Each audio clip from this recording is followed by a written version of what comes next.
आणखी एक breaking news आहे। नवी मुंबई महापालिकेची लिफ्ट बंद पडली आहे। अचानक लिफ्ट बंद पडल्यामुळे एकच गोंधळ उडाला। नागरिक कर्मचारी लिफ्टमध्ये अडकल्याची भीती व्यक्त केली जाते। लिफ्टमध्ये लोक अडकल्यामुळे भीतीचं वातावरण आहे।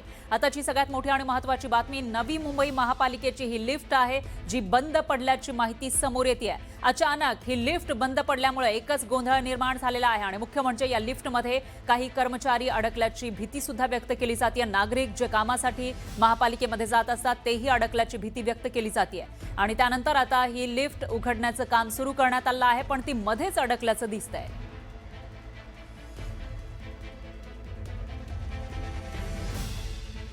यानंतर एक मोठी बातमी आहे, राज्याला सतर्क करणारी ही बातमी आहे, कारण राज्यामधील विविध भागात 29 ते 31 जुलै दरम्यान पावसाचा इशारा आहे। विदर्भ, उत्तर महाराष्ट्र, उत्तर मराठवाडा, त्याचबरोबर खानदेश, मध्य महाराष्ट्रामधील घाट परिसरात मध्यम ते मुसळधार पावसाचा इशारा आहे। तर मुंबई आणि परिसरामध्ये 30 आणि 31 जुलैला पावसाचा जोर वाढण्याची शक्यता आहे। नागरिकांना सतर्क राहण्याचं आवाहन मुख्यमंत्र्यांनी केलंय। तर सखल भाग, नदी नाल्यांचा परिसर तसंच घाट रस्त्यांवर प्रवास करताना काळजी घ्यावी असं सुद्धा आवाहन मुख्यमंत्र्यांनी केलेलं आहे।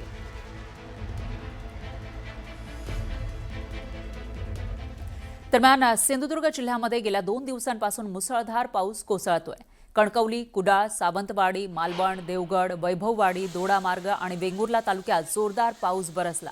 या पावसामुळे भात लावणीसह शेतीच्या विविध कामांना वेग आलाय। शेतकऱ्यांमध्ये समाधानाचं वातावरण आहे आणि हवामान विभागानं पुढील काही दिवस सुद्धा पावसाचा जोर कायम राहील अशी शक्यता वर्तवली आहे। दरम्यान रायगड जिल्ह्यातील पेन तालुक्यामधल्या बरवणे गावावर भूस्खलनाचं मोठं संकट ओढावलेलं आहे। गेल्या 1 महिन्यामध्ये सलग 2 वेळा भूस्खलन या ठिकाणी झालं आहे। त्यामुळे डोंगराचा मोठा भाग गावाच्या सीमेजवळ येऊन पोहोचलाय आणि 40 घरांच्या या गावातील नागरिक प्रचंड भीतीच्या छायेखाली जीवन जगतायत। प्रशासनाकडून अद्याप ठोस उपाययोजना झाली नसल्याचा आरोप ग्रामस्थांनी केलाय। माळीन, तळीये आणि इरशाळवाडी सारखी दुर्घटना आपल्या गावात घडू नये अशी विनंती ग्रामस्थ प्रशासनाकडे करतायत। त्यामुळे खबरदारी घ्यावी असं आवाहन ग्रामस्थांकडून केलं जाते। पेन तालुक्यात वरवणे गाव आहे। आपण बघू शकतो वरवणे गावाच्या वरती जो दरड आहे, मोठ्या प्रमाणात जे दरड आहे ती गावाच्या ठिकाणी आलेले आहेत। असे 2 दरडे आहेत। 15 दिवस झाले या ठिकाणी दरड येऊन लोकांमध्ये भीतीचं वातावरण झालेलं आहे। ही दरड जी आहे ती आमच्या गावात येते की काय? आपल्या सोबत जे नागरिक आहेत आपण त्यांना विचारूया काय परिस्थिती आहे या गावाची। 15 दिवस झाले हे जे दरड आलेले ते खाली आलेले, कोण प्रशासन या ठिकाणी कोण आलेलं आहे का? आम्ही प्रशासनाला 5 ते 6 जुलैलाच कळवलेलं आहे। आमचे स्वतः तात्या बरोबर आहेत, परंतु प्रशासन कोणी इथं आलेलं नाही आहे। आमचे असले माझे खासदार दादा धैर्यसिंग पाटील हे 2-4 वेळा इथे येऊन त्यांनी स्वतः पाहणी केलेली आहे। तर आमचा भाग खूप दुर्गम भागात आहे। आमचं गाव दुर्गम भाग असून एकदम डोंगराकडेला आहे आणि डोंगर हा जो गेलेला आहे तो माझ्या शेताच्या तिकडे आंब्याच्या इकडे गेलेला आहे, परंतु दुसरा जो डोंगर आहे तो आमच्या गावाच्या एकदम साईडला आहे आणि गावाच्या एवढ्या साईडला आहे की दुसरा जो 15-16 जुलैला जो परत झालेला आहे उत्तर डोंगराचा तो आमच्या बरोबर गावाच्या वरती आहे।